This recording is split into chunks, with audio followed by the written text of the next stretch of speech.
Mis hermanos, muy buenas noches a todos, que el Señor les bendiga.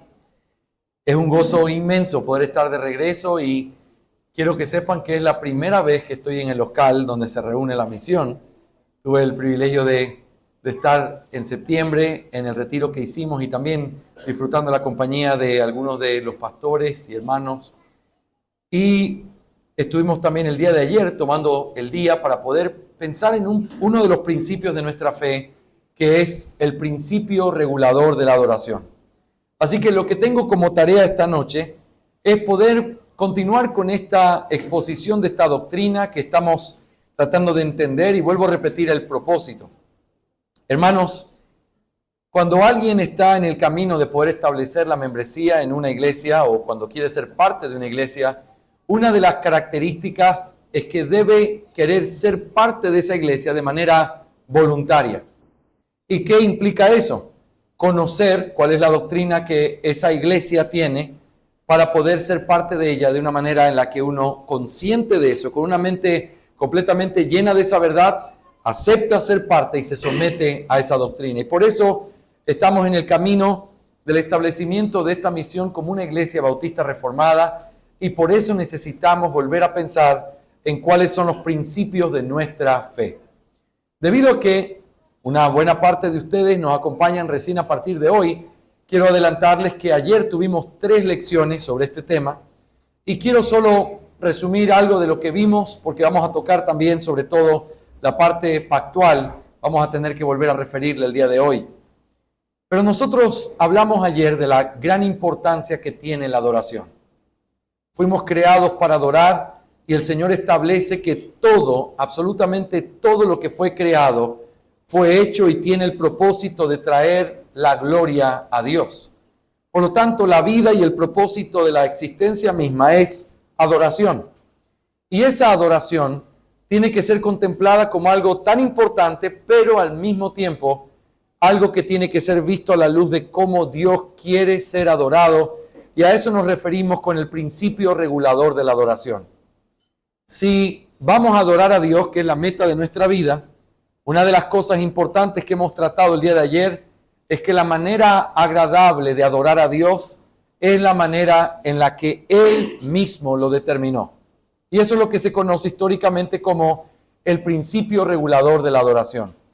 El día de hoy tengo una tarea importante que es para concluir este tema, en la que vamos a hacer lo siguiente. En primer lugar, yo quiero mirar el capítulo 22 de la Confesión de Fe. Por supuesto, es imposible hacer una exposición de ese capítulo. Solamente quiero mirar qué es lo que tenemos como bosquejo allí.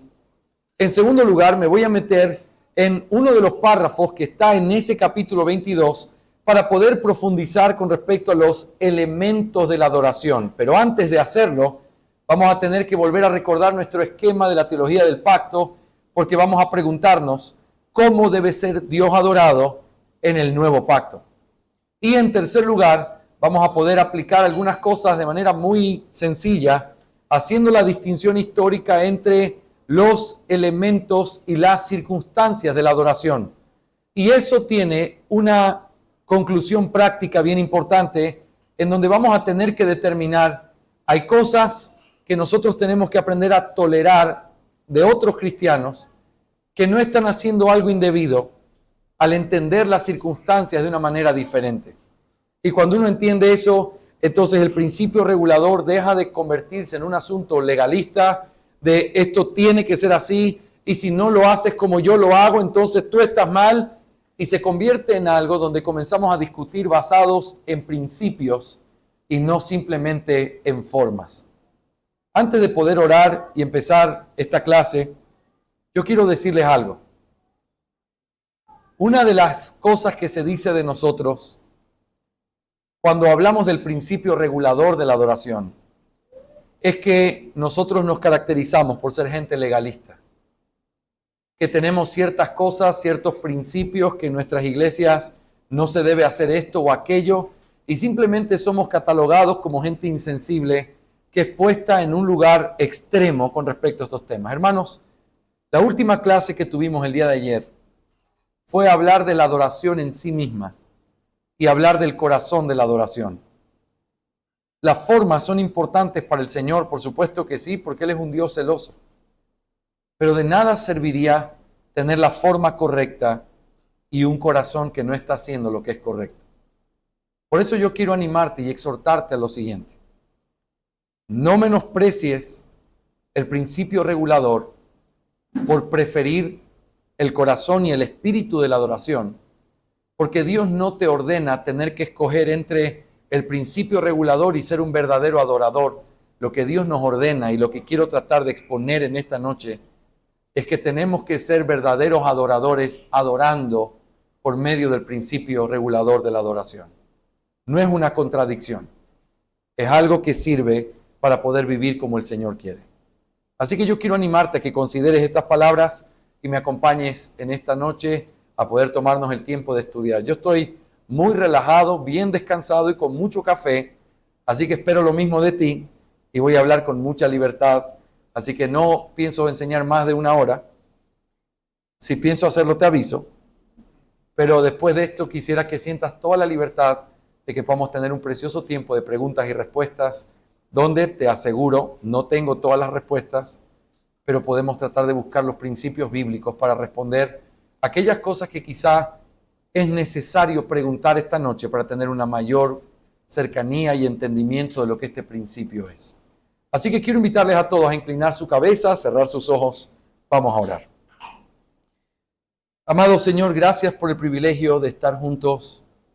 Gracias porque nos permites abrir tu palabra, abrir nuestra confesión de fe también, que es un resumen fiel de tu palabra, para poder pensar en esta doctrina, Señor. Yo te pido por todos los que hoy están aquí, todos los que han dispuesto su tiempo para escuchar esta clase, pero te pido especialmente por aquellos que están en esta misión, para que sus ojos sean abiertos en un entendimiento claro de lo que nosotros creemos, y que no sean las palabras ni los argumentos humanos los que los convenzan, sino tu palabra y tu verdad. En el nombre de Cristo Jesús te lo pido. Amén. Si tienes una copia de la confesión de fe, si no la tienes, está muy bien. Yo voy a leer lo que dice la confesión de fe y voy a tratar de ir resumiendo lo que hay. Yo voy a también usar la pizarra en un momento más para ir explicando algunas cosas importantes. Yo te voy a leer algunas partes, no puedo leer por el tiempo todo lo que dice el capítulo 22, que es precioso, pero quiero irte resumiendo lo que dice el capítulo y los párrafos, lo que contienen, para que así podamos pensar, esto es lo que creemos sobre la adoración. Hermanos, el capítulo 22 recoge de una manera preciosa el resumen de la adoración que nosotros entendemos en el Nuevo Pacto. ¿Con qué empieza el párrafo 1 del capítulo 22? Empieza hablando de la necesidad natural de la adoración y que no es la palabra, no es alguna cosa que Dios nos dice de una manera extraordinaria, sino que la luz de la naturaleza obliga a los hombres y demuestra que hay un Dios y que por lo tanto todos los hombres deben adorarle. Quiero que recuerdes la doctrina de la palabra aquí. ¿Cuál es la base común por la cual todos los hombres van a ser justamente juzgados en aquel día? Aquellos que no se arrepienten, aquellos que no adoran a Dios. ¿Cuál es la base de justicia de este juicio final? No es el Evangelio. El Evangelio no fue dado para condenar al mundo, sino para que el mundo sea salvo por medio de él. Lo que condena al mundo es su pecado. Lo que condena al mundo es la naturaleza en la que crecen los hombres, odiando al Dios que pueden ver con toda claridad en la luz de la naturaleza. Los hombres saben que Dios existe. No tiene que ser argumentado al respecto, lo saben en su alma. Hace unos días tuve el privilegio de compartir en la asamblea de las iglesias bautistas reformadas del Ecuador 6 lecciones sobre la doctrina de Dios. Y una de ellas fue una clase sobre el Salmo 14:1 que empieza con estas palabras. Dice el necio en su corazón, no hay Dios. Y eso fue argumentado desde la perspectiva de que necedad no es lo mismo que ignorancia y que necedad tiene que ver con la actitud pecaminosa que el hombre tiene de saber algo, saber que Dios existe y rechazarlo con toda su alma. Por eso, el hecho de saber que Dios existe obliga a todos los hombres a tener que adorar. Sin embargo, aunque todos los hombres lo saben, la forma de adorar no es una forma que nace producto de la mejor idea que el hombre puede tener, sino que aquí en nuestra confesión de fe se presenta el principio regulador de la adoración con estas palabras. Pero la manera aceptable de adorar al Dios verdadero está instituida por Él mismo y está tan delimitada por su propia voluntad revelada que no puede ser adorado conforme las imaginaciones e invenciones de los hombres, ni las sugerencias de Satanás, ni por medio de ninguna representación visible, ni de ninguna otra forma no prescrita en las Sagradas Escrituras. Hermanos, escuchen esto con mucho cuidado. En el párrafo 1 se enseña que la naturaleza nos habla de la existencia de Dios y por lo tanto todos los hombres están obligados a adorar a Dios. Pero que la forma de adorar a Dios no es una forma que se puede tomar de cualquier lado, ni siquiera de una buena intención, sino que la forma en la que debe ser adorado Dios es la forma que Él reveló en su palabra. Y eso es lo que conocemos como el principio regulador de la adoración. En el capítulo 22, párrafo 2, nosotros vemos algo que estudiamos también el día de ayer, que tiene que ver con la exclusividad de la adoración a Dios. Hermanos, ¿cuántos dioses hay? ¿Cuál es la respuesta del pueblo cristiano? Uno solo. Entonces, ¿cuántos dioses debemos adorar? Uno solo. Porque el único que merece la adoración, la invocación, la confianza, es el único Dios verdadero. Por lo tanto, la adoración debe ser solamente a Él, pero debe ser a Él en la forma en la que Él se ha revelado. Él es uno y al mismo tiempo hay tres subsistencias en esa única esencia de Dios. El Padre, el Hijo y el Espíritu Santo, y los tres deben ser adorados en esa unidad y la unidad en esa Trinidad. En el párrafo 3 y 4 del capítulo 22, nosotros encontramos algunas cosas relacionadas con la oración. Y aquí, solo como te dije, no estoy haciendo una exposición de este capítulo porque sería imposible por el tiempo, pero sí quiero precisarte algunas cosas que la confesión de fe enseña. Empieza el párrafo 3 diciendo esto: la oración con acción de gracias, al ser una parte especial de la adoración natural, Dios la demanda de todos los hombres. Pero luego continúa: para que sea aceptada, debe ser hecha en el nombre del Hijo, con la ayuda del Espíritu, conforme a su voluntad, con entendimiento, reverencia, humildad, fervor, fe, amor y perseverancia.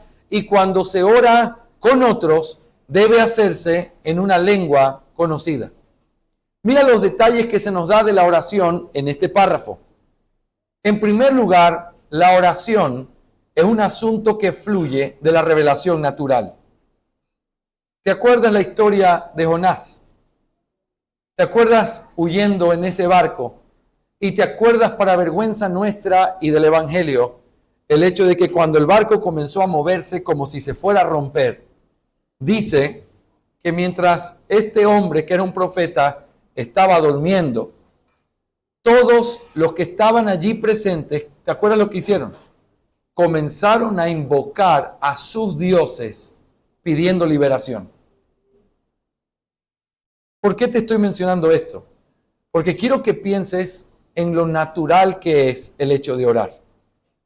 La oración o el pedir ayuda o rescate en un momento de confusión, de dolor, de peligro, es algo tan natural que no necesitas la revelación de Dios, que no necesitas leer el Padre Nuestro para saber que si existe un Dios, entonces debes invocar su nombre pidiendo auxilio.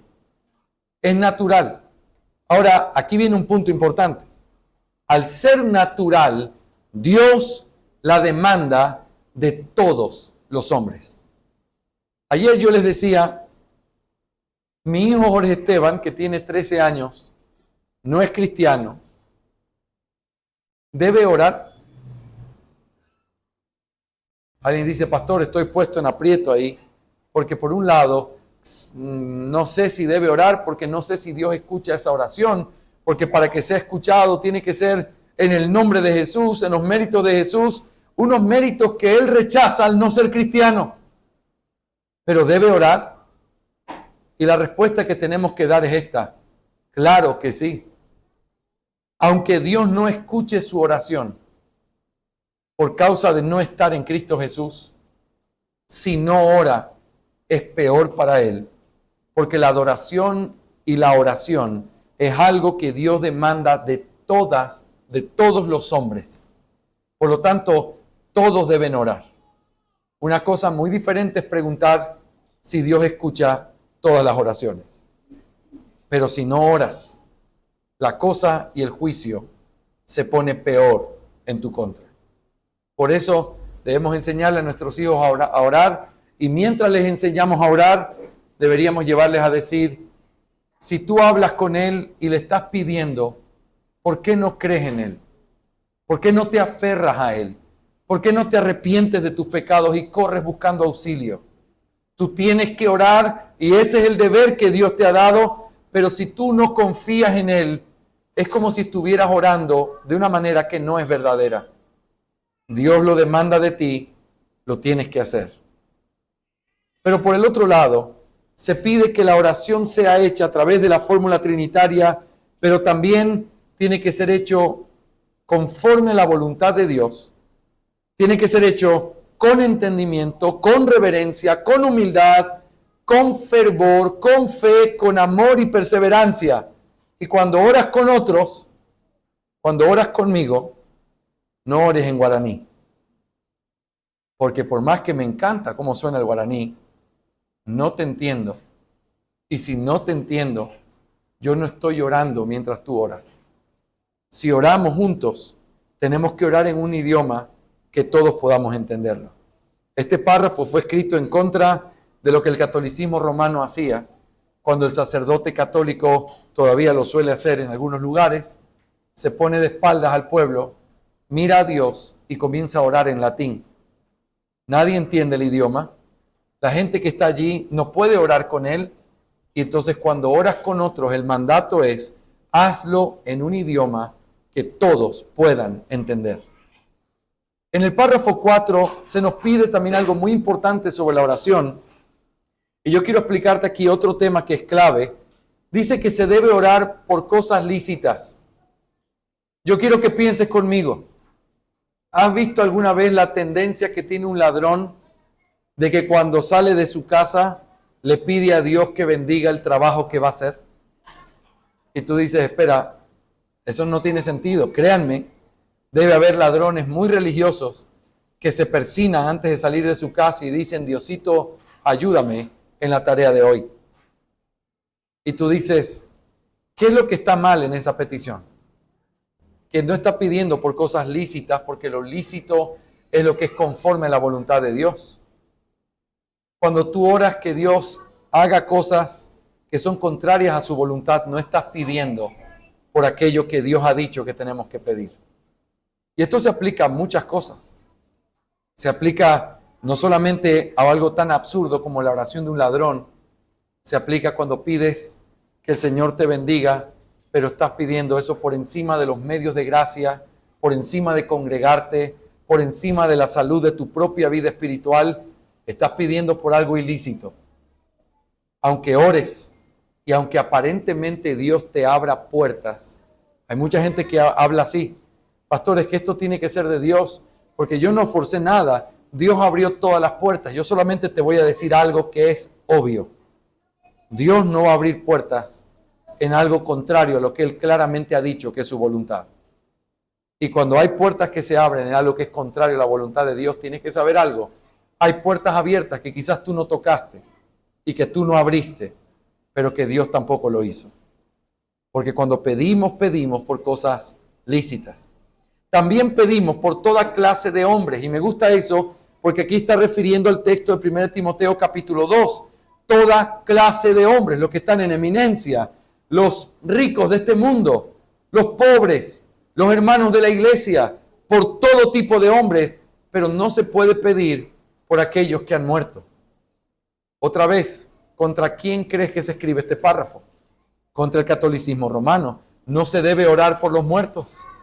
Pero aquí hay algo bien importante y solo quiero mencionarte esto.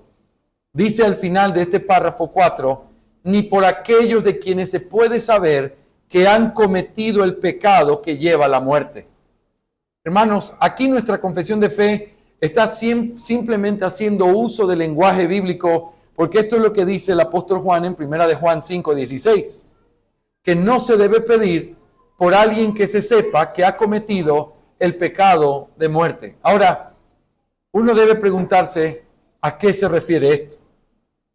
Y creemos, hermanos, que si uno aplica una exégesis correcta, el pecado de muerte no es un pecado que puede ser cometido en este tiempo.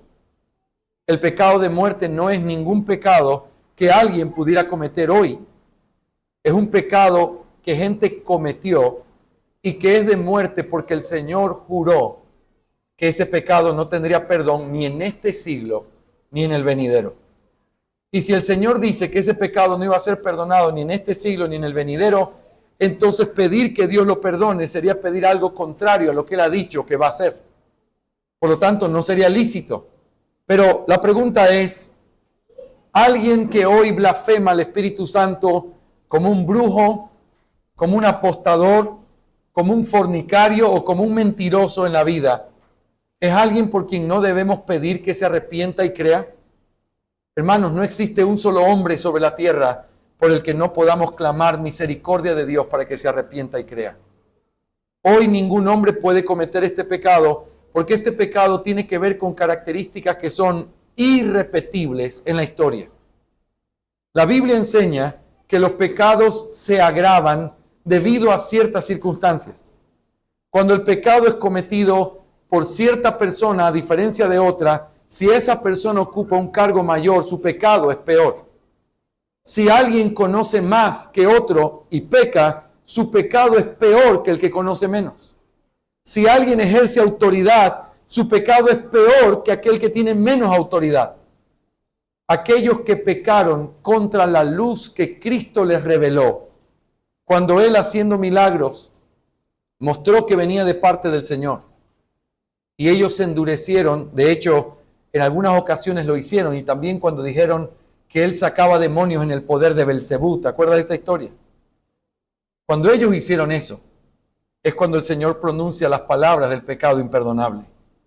Ese es el pecado de muerte, un pecado que no tiene arrepentimiento, que no se debe orar por quienes lo cometieron, pero eso ya no es algo que está vigente hoy, porque nadie más tuvo la oportunidad de tener ni esa luz, ni esa claridad, ni Cristo estando en medio de ellos, y por lo tanto no pueden cometer un pecado de esa magnitud, porque hoy Cristo ya no está en la tierra.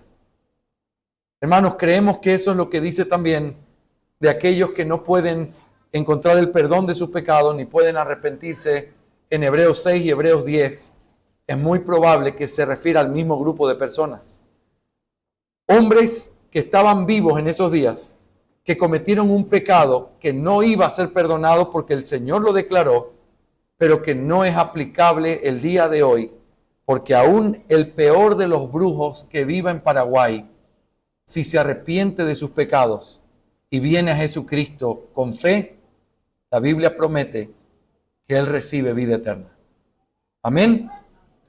Ahora, en el párrafo 5, nosotros tenemos en lo que yo quiero profundizar en esta noche brevemente.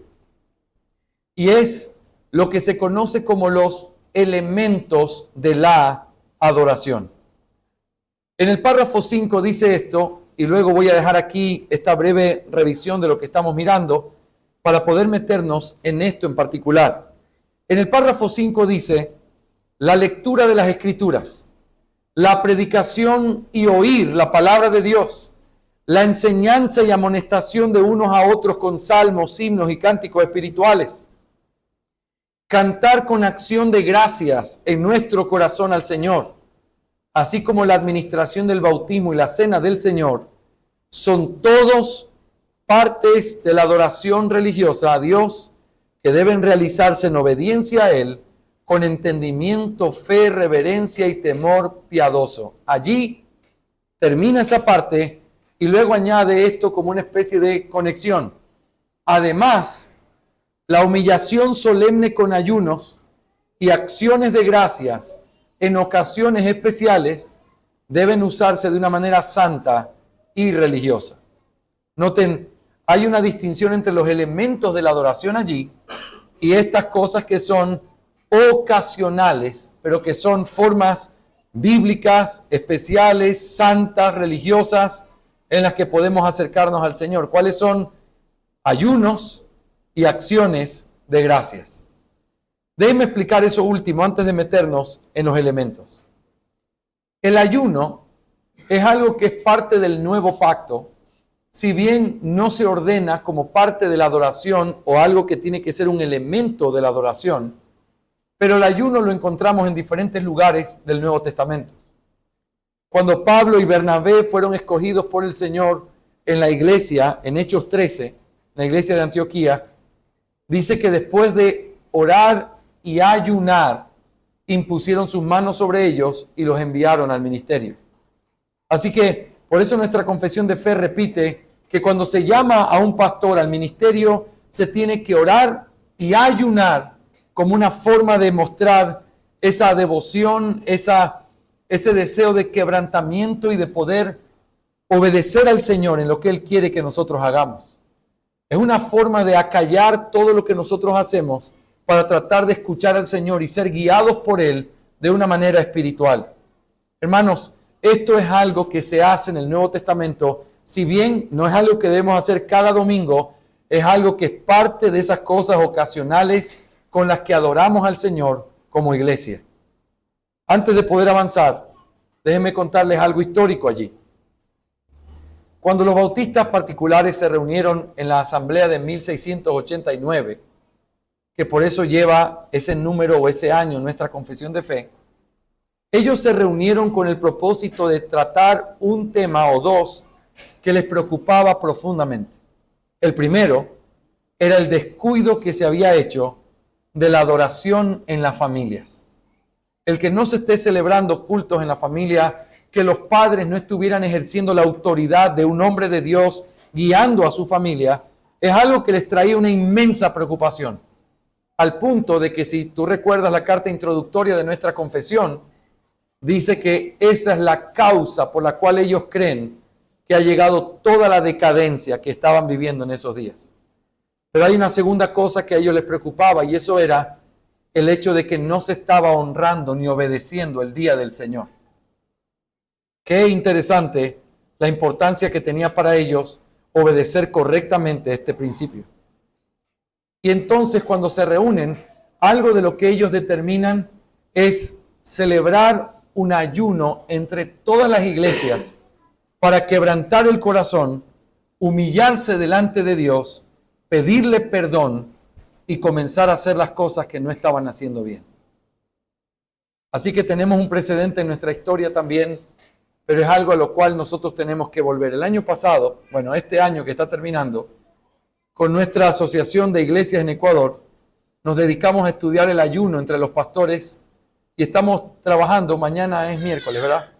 Mañana a las 6 de la mañana tenemos reunión para poder tratar el tema de una formulación confesional de lo que nosotros creemos sobre el ayuno para poder implementar esto en nuestras iglesias como parte de una disciplina espiritual ocasional, en donde por motivos muy específicos vamos al Señor en un quebrantamiento verdadero, pidiendo su perdón y humillándonos para poder pedir que su rostro nos vuelva a mirar y que volvamos a ser bendecidos con su presencia. Hermanos, esto es algo que es importante y que el Nuevo Testamento lo enseña. No es simplemente un asunto del Antiguo Testamento. Muy bien.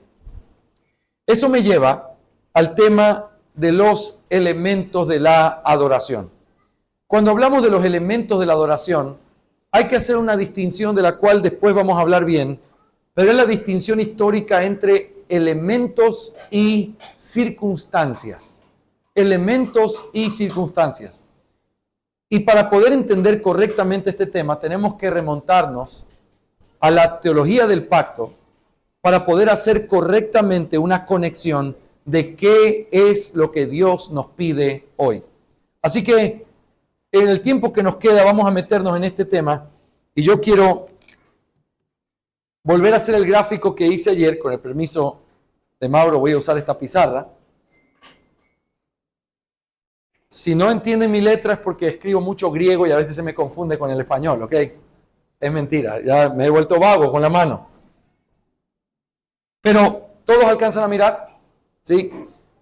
Si nosotros trazáramos la línea de la historia de la redención, nosotros establecimos ayer o hablamos de la creación, luego hablamos de la caída, y hablamos de que después de la caída, el Señor hizo la promesa de la redención. Una promesa que vino en forma de una semilla. Y nosotros hablábamos ayer de cómo esto fue de manera progresiva siendo revelado a través de diferentes pactos que Dios hizo con los hombres. Hablamos del pacto de Dios con Noé. También hablamos del pacto de Dios hecho con Abraham. El pacto de Dios hecho en el Sinaí, el pacto de Dios hecho con David. Y nosotros planteamos ayer en nuestro esquema que todo esto es parte de cómo Dios fue revelando esta promesa, mostrándonos más detalles.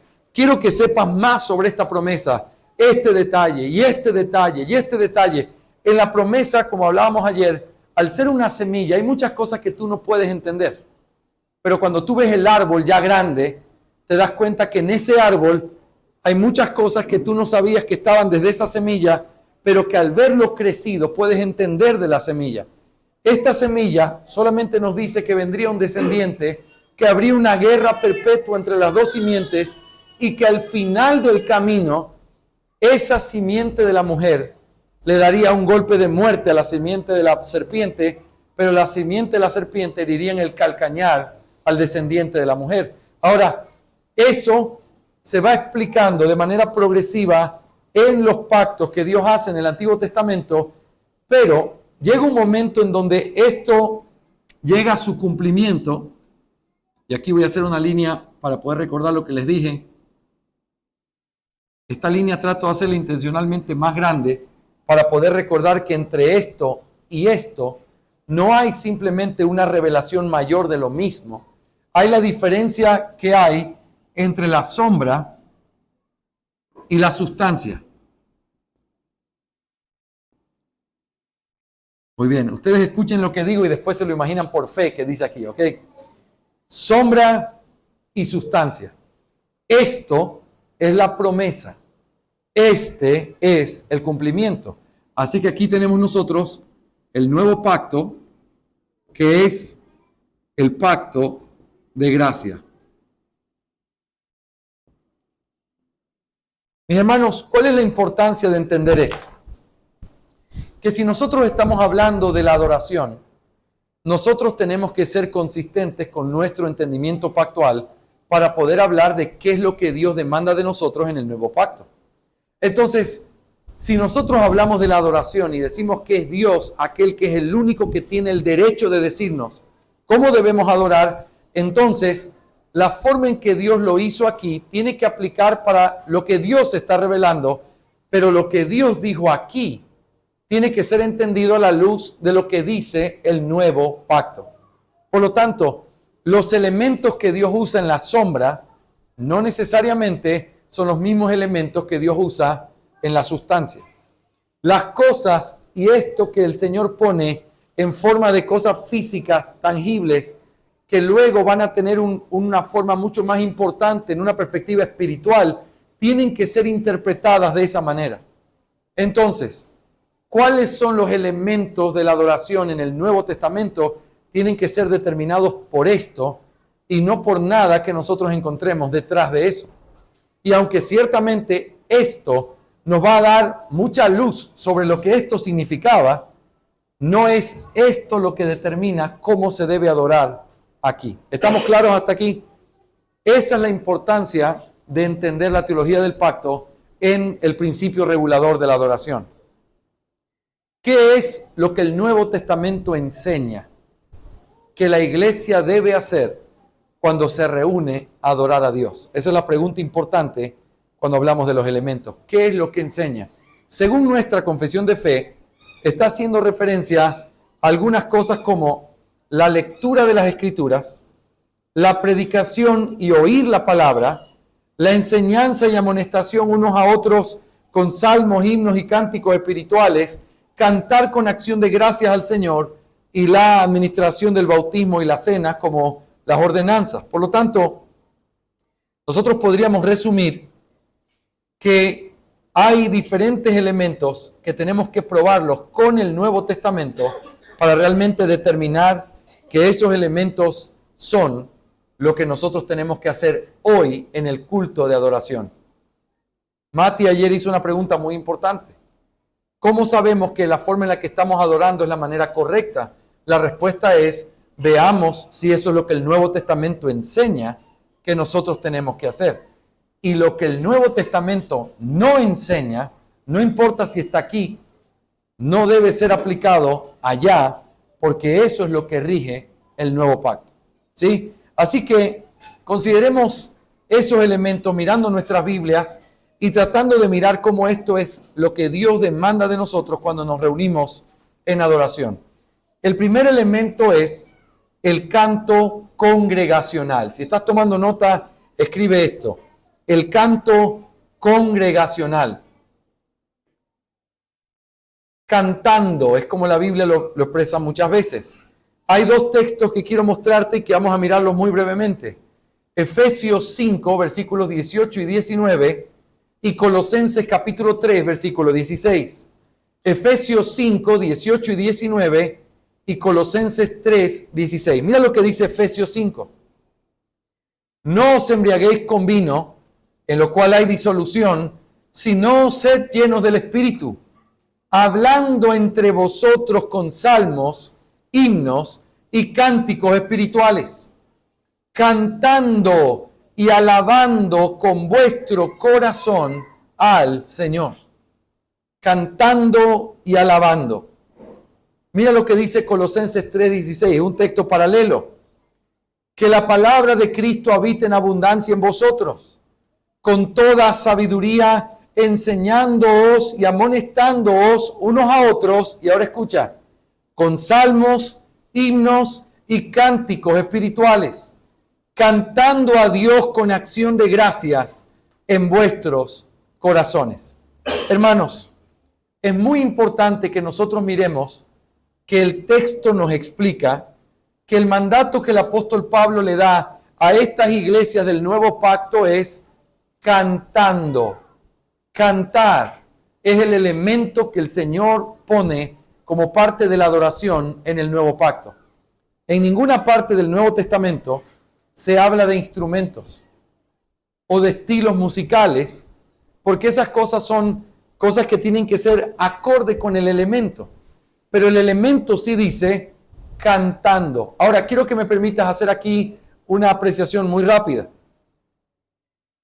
La descripción que aparece aquí como salmos, himnos y cánticos espirituales, te voy a decir algo. Muchos que hoy defienden la salmodia exclusiva argumentan de esta manera, y te voy a decir algo, tienen razón en lo que están diciendo.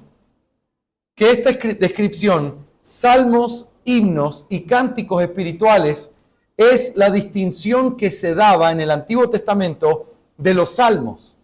No está hablando de algo diferente a los salmos. Son salmos de lo que está hablando aquí. Hay salmos a los que se conoce como salmos en general, salmos a los que se los conoce como los himnos, siguen siendo salmos, y salmos que son cánticos espirituales. Así que el argumento o el problema no está allí, porque aquí verdaderamente está diciendo que cantemos con los salmos. Sin embargo, el alabando, y en el versículo de Colosenses 3:16, cantando a Dios con acciones de gracias, es algo que no puede ser limitado simplemente a los salmos. porque tenemos que cantar la palabra. Y debería ser una de las formas en las que adoramos en el nuevo pacto, cantar salmos. Pero piensa en lo que hablábamos el día de ayer. Los salmos están aquí. Los salmos son parte de la sombra que está prometiendo aquel que había de venir. En los salmos no está el nombre de Cristo. En los salmos no sabemos mucho de Él o cuándo iban a ser. Los salmos prometen cosas y dicen cosas que Él mismo diría.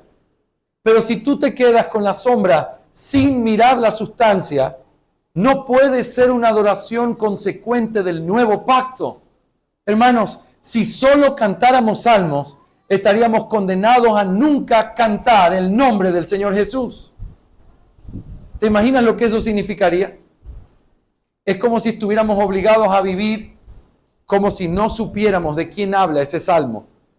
Yo el día de ayer les hacía referencia a este precioso Salmo 19 que una iglesia le puso música y que va cantando el salmo estrofa por estrofa, versículo por versículo, pero al final, cuando ya llega al último versículo, se añade una estrofa más a ese himno. Y cuando se habla de Jesucristo como la verdadera palabra y revelación de Dios.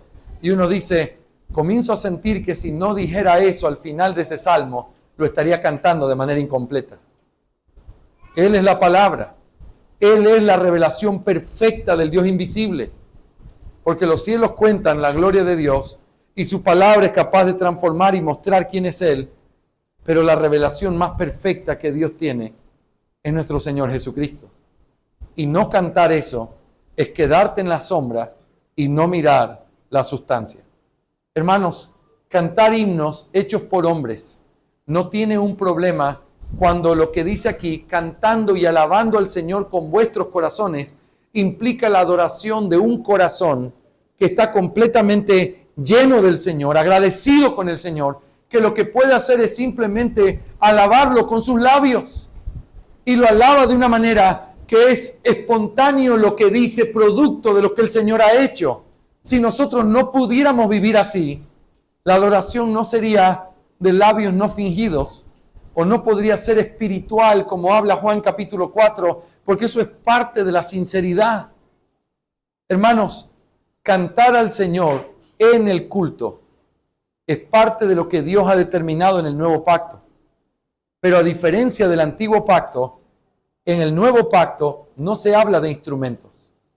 Permíteme hacer 2 o 3 conexiones rápidas ahí. Hay algunas iglesias que dicen, y te voy a decir cuál es su razonamiento. En el libro de Salmos, nosotros encontramos aquí que el tipo de instrumentos que se usan en la adoración son instrumentos de cuerda que son para poder hacer esto y hay que tocarlos con reverencia, así, asado. Y entonces ellos concluyen de esta manera. Por lo tanto, los únicos instrumentos que se pueden tocar en el culto de la iglesia son instrumentos de cuerda. Y algunos llegan a argumentar de esta manera para poder defender que el piano es el único instrumento que realmente se puede usar para la adoración a Dios. Yo te quiero decir esto y quiero que razones conmigo bíblicamente. Si el Nuevo Testamento no habla de instrumentos, los instrumentos entonces no son parte del elemento. Los instrumentos pueden o no pueden estar. Podemos aprender de esto, pero esto no determina lo que nosotros tenemos que creer o hacer en el nuevo pacto. ¿Tiene que haber reverencia cuando adoramos al Señor? Por supuesto. ¿Tiene que haber instrumentos que evoquen esa reverencia? Por supuesto. Pero ¿se puede hacer una lista de qué instrumentos sí y qué instrumentos no? No, porque eso no está regulado en el Nuevo Testamento porque no son parte de la adoración. Los instrumentos acompañan y ciertamente no todo acompañamiento es apropiado o correcto y por eso no tienes que usar discernimiento. Sin embargo, la parte clave aquí es que yo no puedo juzgar algo a la luz del nuevo pacto diciendo, si tú utilizas una batería en tu culto, tú no eres parte de los bautistas reformados porque no cumples con el principio regulador. Estoy yendo al extremo para tocar las fibras más delicadas. Piensa en esto. Si tú entras a una iglesia con tu corazón farisaico, y te paras en la puerta y miras que hay una batería y una guitarra eléctrica conectada, y sales de allí diciendo, yo pensé que ellos eran bautistas reformados y que tenían el principio regulador, y te vas, tú no entendiste nada de la teología del pacto ni del principio regulador. Porque ciertamente yo voy a entrar y me voy a poner nervioso cuando veo la batería y la guitarra eléctrica, porque he estado en muchas iglesias donde la batería se toca muy mal y la guitarra suena tan fuerte que realmente quebranta el canto congregacional. Me voy a poner nervioso porque tengo mucha experiencia. Pero de pronto comienza a sonar y me doy cuenta que ni la batería ni la guitarra hacen nada por estorbar el canto congregacional, y hay un pueblo adorando con todo su corazón, ni le prestan atención a ese baterista que por último ni se escucha. Y uno dice, ¿cómo se debe juzgar entonces? ¿Con un checklist en la mano o con la teología que nosotros tenemos en nuestra mente y en nuestro corazón? Hace unos años, creo ya, cuando estuve aquí con el doctor Renihan, después de salir de aquí nos fuimos a Chile. Y entonces estuvimos el domingo en Chile en el culto. Y me puse nervioso. No en el sentido paraguayo ni argentino, sino nervioso en el sentido ecuatoriano y boliviano. Estaba temblando. Yo vi la batería ahí, la guitarra, y vi un grupo de coristas ahí adelante, y yo dije, ¿y ahora cómo le explico al doctor Renihan? Y él me vio nervioso, ¿verdad? Pero se sentó en primera fila y yo al lado de él, cantando y mirándolo de reojo. Y llegó un momento donde él se acercó al oído, y creo que me vio incómodo, y me dijo esto. ¿A quién se le podría ocurrir creer que esta gente no está adorando a Dios con todo su corazón? A mí. Tuve que relajarme y decir, es mucho más grande que simplemente tener un checklist. Es mucho más grande que pararte con una lista de cosas y decir, a ver, déjame ver cómo es esto. Eso no calza, eso no es aquí. Claro que pueden haber dificultades, claro que hay problemas, claro que hay cosas que pudieran ser y salirse del orden correcto, pero si tu criterio es simplemente sobre formas sin teología, eso es un problema serio. Y es lo que nosotros no debemos permitir. Hermanos amados y hermanos de esta misión, nosotros queremos guardar desde el primer día hasta el último el principio regulador en nuestras reuniones. Por ahora solo tenemos al mejor guitarrista de Paraguay tocando la guitarra para nosotros. Pero, si mañana tuviéramos más instrumentos, que lo que rija lo que nosotros hacemos no es un checklist superficial de formas, sino verdadera teología. Si hay una guitarra que está mal tocada, como les decía ayer, desafinada, pero nos sentimos muy santos porque es solo la guitarra lo que tocamos aquí, pero está tan desafinado que todo el canto congregacional es afectado, no me digas que estás guardando el principio regulador. Pero si tienes violines y tienes flauta traversa y tienes músicos que están acompañando el canto congregacional. Ahora, si somos 30 y tenemos 20 músicos hay un problema, ¿verdad? Todos estaríamos haciendo instrumentos y solo 10 cantan, y esa no es la idea. Y a veces es innecesario tratar de hacer algo tan producido como yo sé que hay mucha gente pragmática en nuestros días que lo primero que hace es esto. Vamos a alquilar un local y vamos a comprar instrumentos musicales, como si una iglesia se empezara así, con una gran banda adelante que pueda tocar y hacer esto, porque eso es lo que va a traer a las personas a nuestra iglesia. Yo sé que eso es lo que mucha gente hace y nosotros estamos en contra de eso, obviamente. Pero hay una diferencia grandísima cuando uno lo entiende desde esta perspectiva. Hermanos, que lo que rija nuestra adoración sea lo que tiene que ver con lo que el nuevo pacto nos enseña. Ahora, hay instrumentos que podrían ser innecesarios, yo estoy de acuerdo con eso.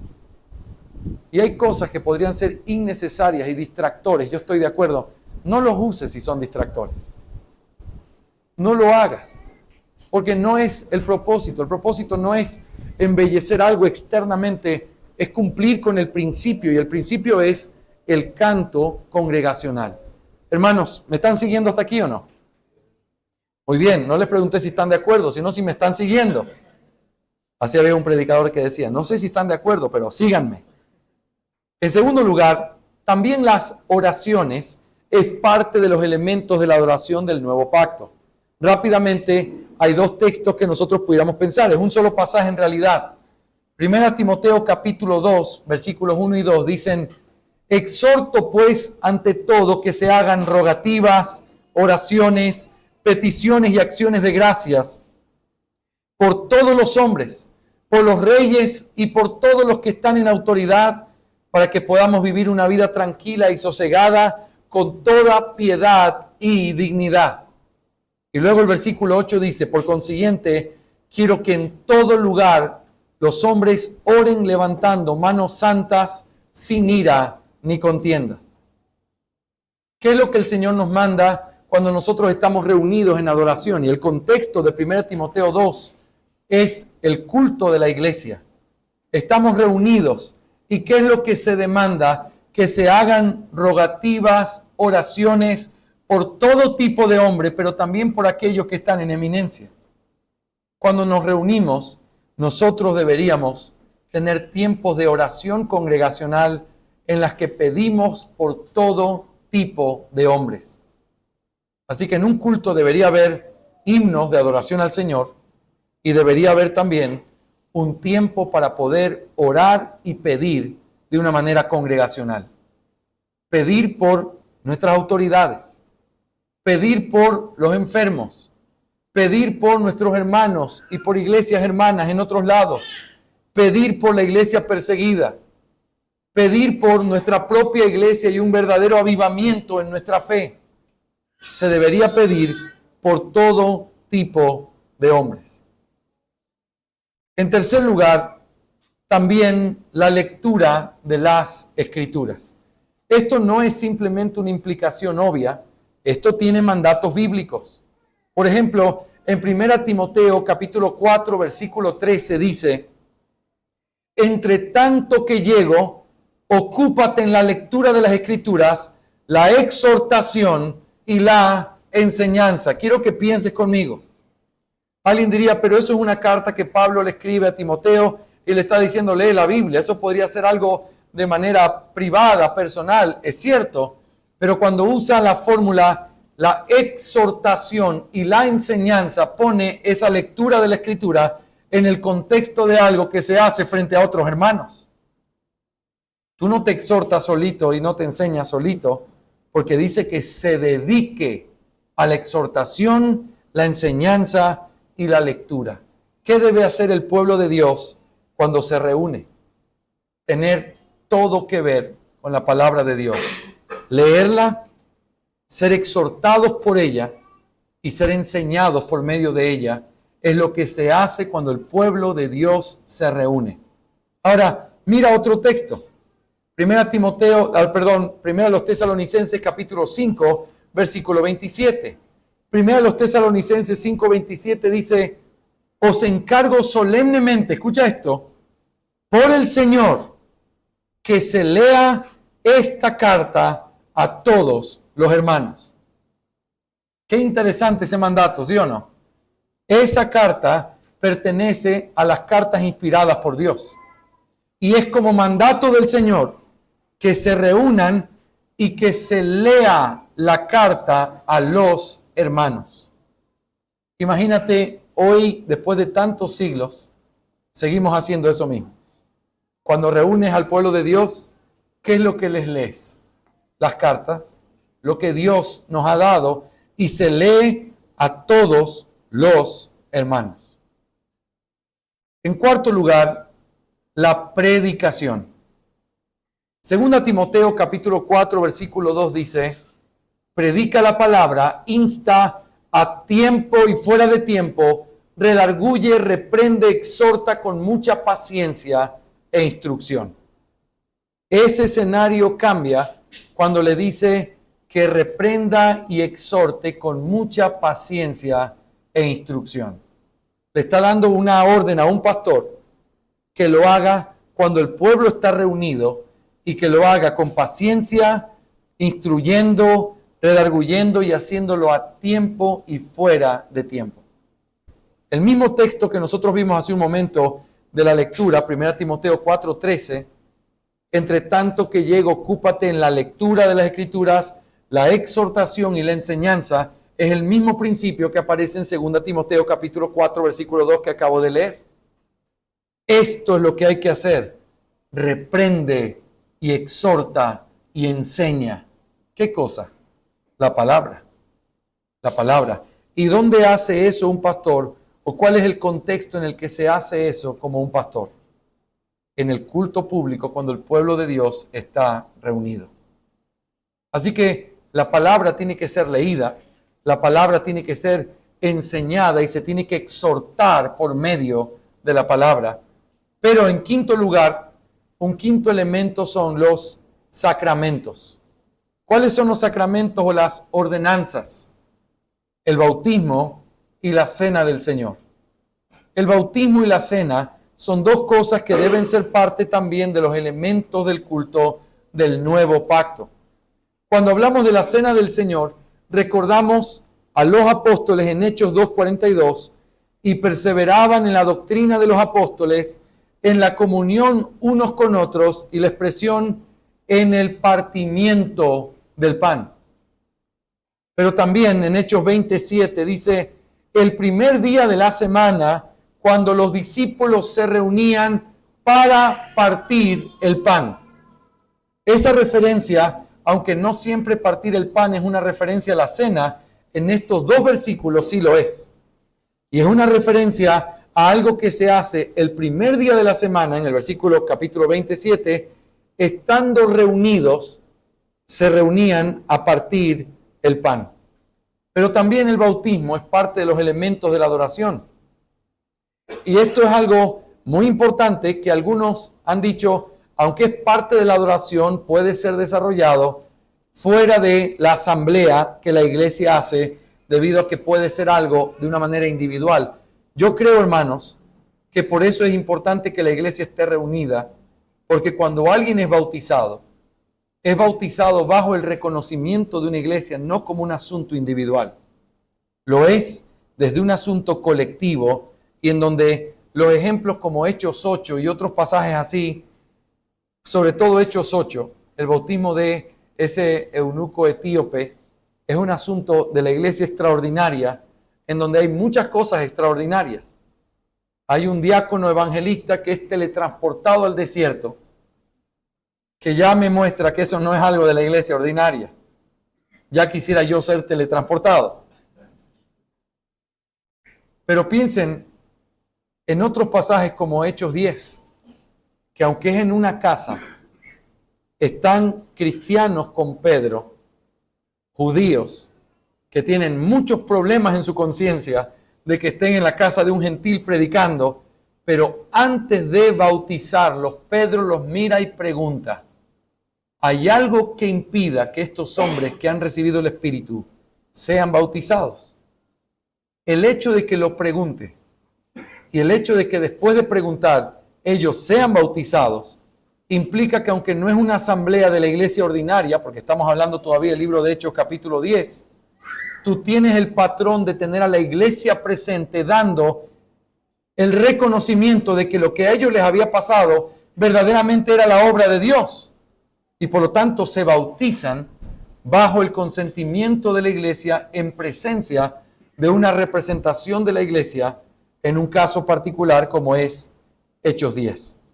Así que es algo en lo que nosotros podemos considerar y pensarlo con claridad.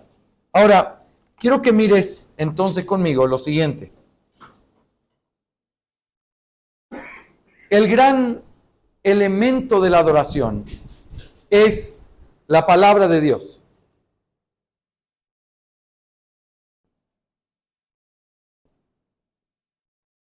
Ese es el gran elemento de la adoración. Y cuando el pueblo se reúne a adorar, tiene que hacer eso alrededor de la palabra con las diferentes cosas que hemos visto. ¿Cuál es el primer principio que vimos o el primer elemento de la adoración del nuevo pacto? Canto. Cantamos la palabra. Salmos, himnos y cánticos espirituales. Se canta la palabra para poder determinar si un canto es correcto o no, si algo debería ser cantado por la iglesia o no. ¿Quién es el juez supremo que debería determinarlo? la palabra. Así que podríamos decir que el elemento es cantar la palabra. Eso significa tanto los salmos como cualquier otro pasaje, así como también cualquier declaración o confesión de fe que diga lo que la palabra de Dios dice. Cuando nosotros cantamos, estamos declarando nuestra fe, ¿sí o no? Se decía en el tiempo de la Reforma Protestante que el Papa le tenía más miedo a las canciones de Lutero que a sus libros. Porque quizás en la noche, cuando él cerraba sus ojos odiando a Lutero, podía escuchar a lo lejos un fueguito prendido y cientos de voces cantando verdades que él no podía callar. ¿Pero qué cantaban? Lo que dice la Escritura. Cantaban las verdades de la Escritura. Eso nos debería llevar a pensar cómo debería ser entonces el tipo de canciones que cantamos en nuestros cultos. Deberían pasar siempre por el filtro de la palabra de Dios. En segundo lugar, ¿cuál es el segundo elemento del que hablamos? ¿Qué cosa? Lectura. Leer, ¿qué cosa? La palabra. ¿Cuál es el tercer elemento? Oración era primero. Pero vamos a decir aquí, orar. Y les pregunto una cosa, ¿orar qué? La palabra. Porque nosotros oramos basado en las promesas que Dios nos da en su palabra. Señor, ten misericordia de este pueblo. Señor, como tú has dicho, tal cosa y aquella, esta promesa y aquella. Estoy repitiendo las promesas. Hay una preciosa forma de orar la palabra de Dios, que tú oras bajo los mismos principios que Dios te ha dicho que ores. Señor, venga a nosotros tu reino. Señor, cumple la promesa cuando dijiste esto y aquello. Estoy orando la palabra. Y eso es parte del elemento de la adoración. Cantar, leer, orar, ¿qué más? Predicar. ¿Qué predicamos? La palabra. Y finalmente, las ordenanzas. Las ordenanzas se les llama antiguamente la palabra visible. Piensen esto. Cuando yo te hablo, mis palabras son invisibles. Cuando yo te cuento el Evangelio, lo que te estoy diciendo tienes que pensarlo. Mira, Cristo vino, se entregó, murió por nuestros pecados, hizo esto, derramó su sangre. Pero cuando yo tomo el vino, como el domingo pasado en nuestra iglesia, y el pan, la palabra se vuelve visible. Esto es el cuerpo para nuestra redención y esta es la sangre derramada por nuestros pecados. No en sí mismo, porque esto no sufre una transformación, pero esto está representando lo que esto implica. Y así esto y aquello, la palabra está siendo vista a través de los elementos. Cuando alguien se bautiza, ¿qué es lo que está representando en el bautismo? Algo que él vivió y experimentó conforme a la palabra. Morir y vivir por causa del Evangelio. Esa representación en el agua simplemente hace visible una realidad que es invisible o que simplemente la escuchas a través de la predicación. Así, el elemento central de la adoración del nuevo pacto no son las sombras, sino la palabra. Y esta palabra debe ser predicada, cantada, leída, orada y debe ser visible a través de las ordenanzas. Una iglesia del nuevo pacto debe tener todas estas cosas incluidas en su adoración.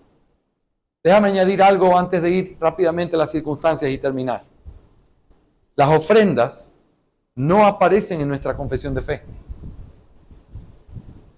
Por eso muchas personas dicen las ofrendas no deberían ser parte de los elementos de la adoración. Sin embargo, aunque la confesión de fe no los ponga, no porque ignora el tema de las ofrendas, sino porque quizás no había un acuerdo y quizás relacionado con esto. Porque las ofrendas en un sentido no tienen una relación directa con la palabra. Sin embargo, las ofrendas aparecen en pasajes como 1 Corintios capítulo 16, en donde se ordena que estando reunidos se tenga que recoger la ofrenda el primer día de la semana. Y eso es parte de lo que nosotros tenemos que considerar en una iglesia del nuevo pacto también. Así que hermanos, esto podríamos llamar los elementos. En el otro podríamos usar la caridad por si hay algunos que lo usan o no como elemento, en nuestra misión nosotros lo hemos establecido como un elemento de la adoración, el hecho de que se recojan las ofrendas y que podamos orar al Señor por esas ofrendas, porque lo vemos en el Nuevo Testamento. Ahora, hermanos, ¿de dónde surgen estos elementos? De entender la teología del pacto. ¿Por qué no presentación de niños en el culto? Estoy haciendo una pregunta difícil y fui al punto. Pastor, pero si eso está en el Nuevo Testamento, ¿no dice que Jesús fue presentado en el templo? Yo te pregunto, ¿la vida de Jesús representa el nuevo o el antiguo pacto? Él vivió bajo la ley para que cuando muriera y resucitara pudiera redimir a todos los que estaban bajo la ley. El Señor vivió en esta sombra y Él es la realidad de este nuevo pacto. Pero Él tuvo que ir a la sinagoga el sábado porque era parte de cómo Él vivió y bajo qué vivió. En el momento en que fue circuncidado al 8º día, la circuncisión lo obligaba a tener que vivir como un judío que tenía que cumplir los lineamientos del pacto abrámico de la forma en la que nació. Y lo cumplió a la perfección. Él nunca quebrantó el día de reposo. Él nunca quebrantó ninguna de las leyes. Y por eso fue justificado por una vida perfecta. Sin embargo, su presentación en el templo pertenece a la sombra, no a la sustancia. ¿Hay algún ejemplo en el nuevo pacto, en el tiempo de la iglesia, en donde los niños eran presentados delante de la iglesia o de los hermanos y orar por ellos para que el Señor los bendiga? No. Entonces deberíamos hacer presentaciones en el culto. No, a menos que quieras añadir un elemento que no es parte del nuevo pacto. Este tipo de cosas son muy complejas en muchas culturas. Es lo bueno de empezar una iglesia, que podemos poner estas bases desde el principio.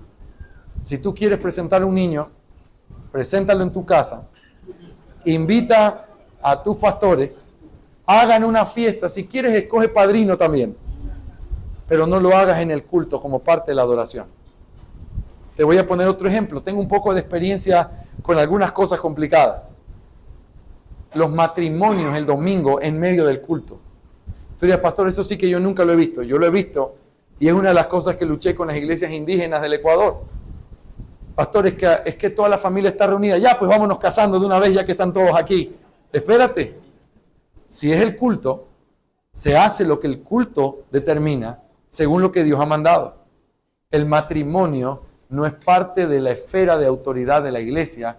El matrimonio es parte de la esfera de la familia. Hazlo sábado, viernes por la noche mejor todavía, porque así podemos quedarnos hasta tarde y el sábado descansamos para venir bien al culto el domingo. Pero no lo hagas el domingo, no lo hagas en el tiempo del culto, porque no es parte de los elementos de la adoración. Todo ese tipo de conclusiones son conclusiones que surgen de nuestro entendimiento de la teología del pacto. Ahora, ¿qué pasa con las canciones especiales? Las canciones especiales no son canto congregacional, ¿sí o no? Entonces no debe ser parte del elemento del culto. Pero se pueden hacer especiales, como hablo en el lenguaje que usábamos antes. Se puede hacer, claro, si vamos a celebrar la cena de Navidad el 19 de diciembre o el 20 de diciembre, que es viernes o sábado, traigan muchos especiales. Y las que cantan lindas, canten himnos al Señor. Pero cuando nos reunimos a adorar al Señor, con su presencia especialísima en medio de nosotros, lo que se canta tiene que ser congregacional. ¿Ves la diferencia? Hermano, vamos a hacer un culto en mi casa y entonces vamos a cantar y le voy a pedir a una hermana que pueda cantar. Hermana, ¿puedes cantar este himno para nosotros? Y entonces cerramos los ojos mientras escuchamos esa verdad y capaz que hasta lloramos. ¿Eso es legítimo? Es legítimo. Pero ese no es el culto de adoración. Es un culto familiar. Y es legítimo en un culto familiar ser ministrados por una pieza musical, por alguien que cante una canción o poder hacer un cuarteto si tú quieres. Pero en el culto de adoración, donde la presencia de Cristo está prometida de una manera como no es prometida en ningún otro momento en la tierra, ese lugar tiene que ser regulado por los principios que Dios estableció en su palabra. ¿Me hago entender, mis hermanos? Cuando uno hace esa distinción, aprende a ser libre. es que los bautistas reformados no tenemos nada que ver con especiales. Sí tenemos que ver con especiales, pero no en el culto. Es que no tenemos nada, a ellos no les gusta celebrar nada. Nos gusta celebrar todo, pero no en el culto. Porque el culto del día del Señor debe ser regulado por la palabra. Eso es lo que llamamos el principio regulador de la adoración. Déjame terminar diciendo esto. Nosotros hablamos de los elementos de la adoración.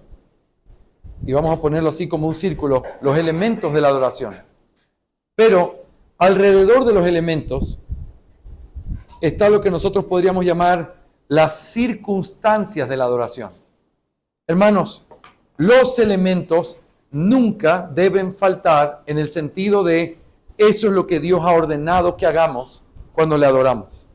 Las circunstancias son cosas que están alrededor del elemento, que son o sirven para poder ayudar al elemento y nunca deben tropezarlo, ni quitarlo, ni desenfocarlo, porque fueron dadas para ayudar al elemento.